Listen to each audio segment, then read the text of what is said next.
Assalamualaikum warahmatullahi wabarakatuh. Perkenalkan, nama saya Finanta Yulianti dengan NIM F1C121014. Saya sendiri berasal dari Prodi Kimia Murni, Fakultas Sains dan Teknologi Universitas Jambi.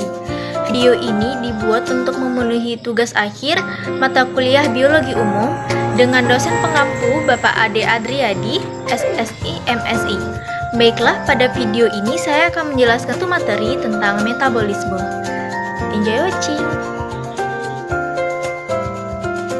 Apa sih metabolisme itu? Nah, metabolisme itu merupakan segala reaksi kimia yang berlangsung di dalam tubuh makhluk hidup, baik makhluk hidup yang bersel tunggal, bahkan sampai makhluk hidup yang susunan tubuhnya sangat kompleks, contohnya seperti kita. Jadi, metabolisme itu dibagi menjadi dua, yaitu katabolisme dan anabolisme. Metabolisme itu sendiri dibantu oleh suatu katalis yang disebut dengan enzim.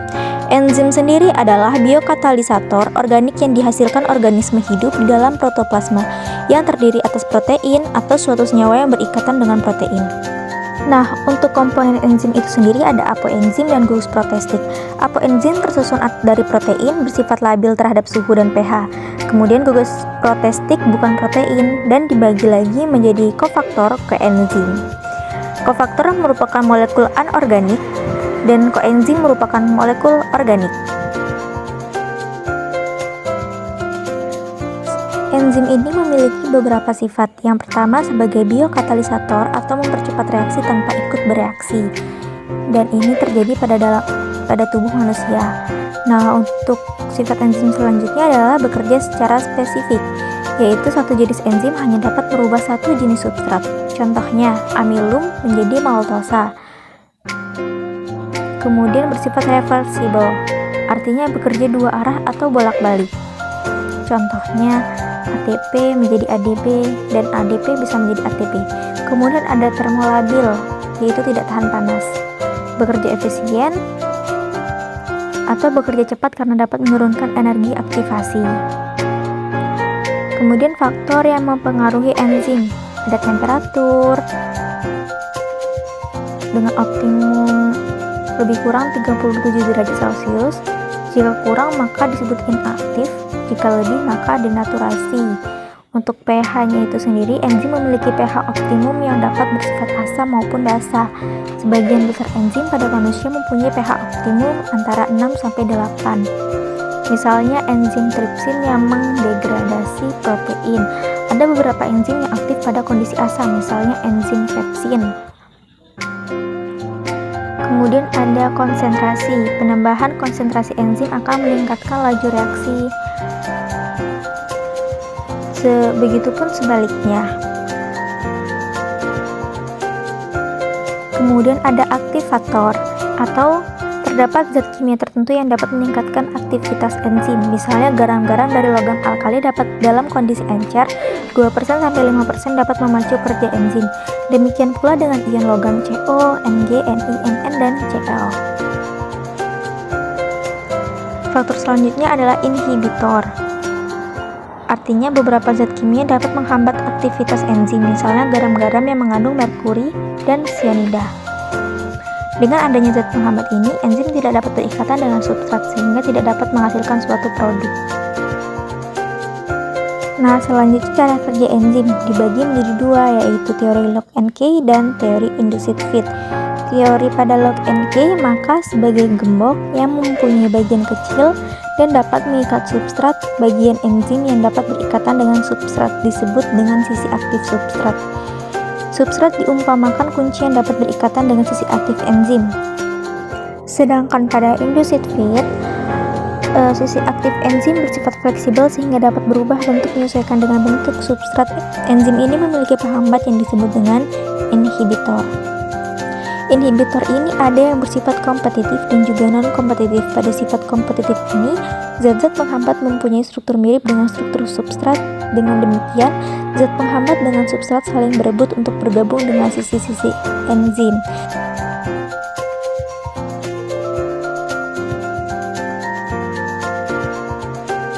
Sedangkan pada non-kompetitif, penghambatan dipicu oleh terikatnya zat penghambat pada sisi allosterik, sehingga sisi aktif enzim berubah. Akibatnya substrat tidak dapat berikatan dengan enzim untuk membentuk kompleks enzim. Nah, sekarang kita akan membahas tentang katabolisme. Katabolisme merupakan reaksi penguraian senyawa kompleks menjadi senyawa yang lebih sederhana, berguna untuk menghasilkan energi. Contoh proses katabolisme ini adalah respirasi. Respirasi ini dibagi menjadi dua, yaitu respirasi aerob dan anaerob. Respirasi aerob merupakan proses pembentukan energi yang membutuhkan oksigen. Tahapan respirasi aerob itu sendiri adalah sebagai berikut.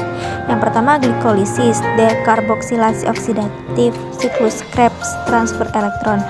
Glikolisis. Dalam glikolisis terjadi di sitoplasma. Prosesnya yaitu glukosa menjadi 2 NADH tambah 2 asam pirufat tambah 2 ATP.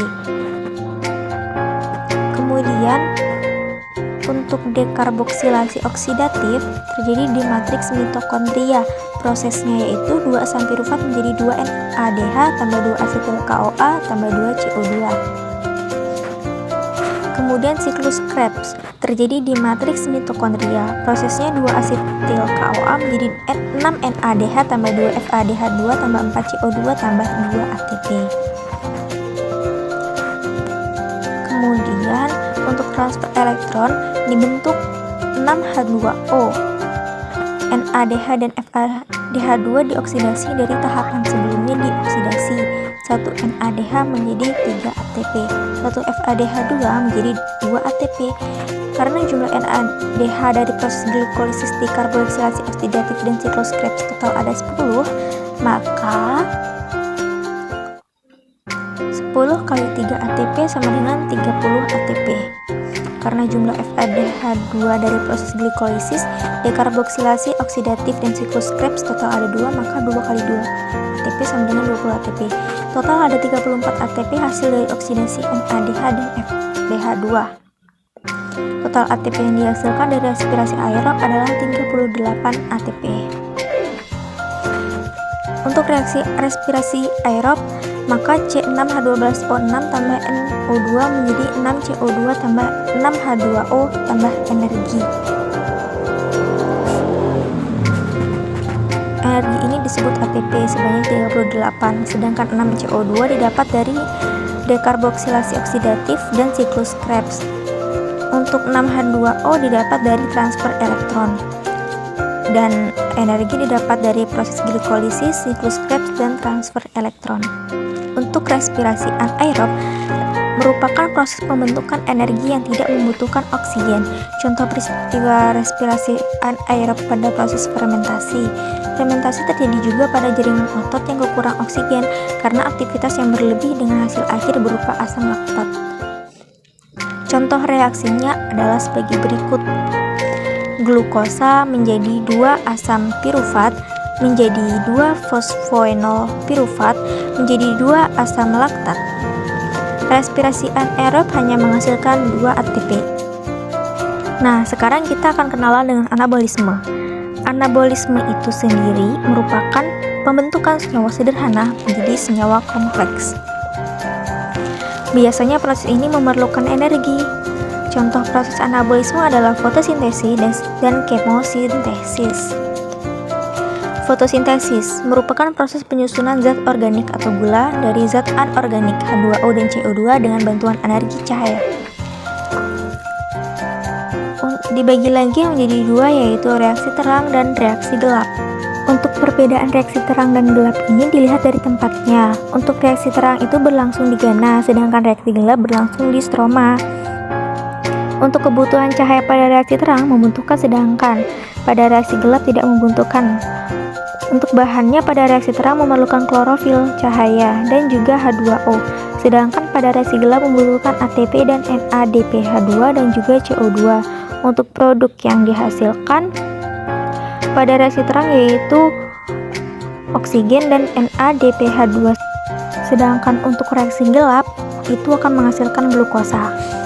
Kemudian kemosintesis merupakan proses pembentukan karbohidrat menggunakan energi kimia. Contoh proses ini yaitu pada bakteri nitrifikasi yang menfiksasi nitrogen di atmosfer. Contoh reaksinya adalah 2NH2 tambah 3 oksigen di nitrosomonas menjadi HNO2 tambah 2H2O tambah energi 158 cekal.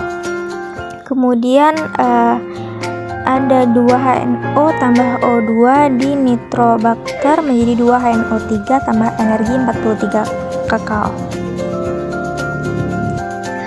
Baiklah, mungkin hanya itu materi yang dapat saya sampaikan. Saya pamit undur diri. Wassalamualaikum warahmatullahi wabarakatuh.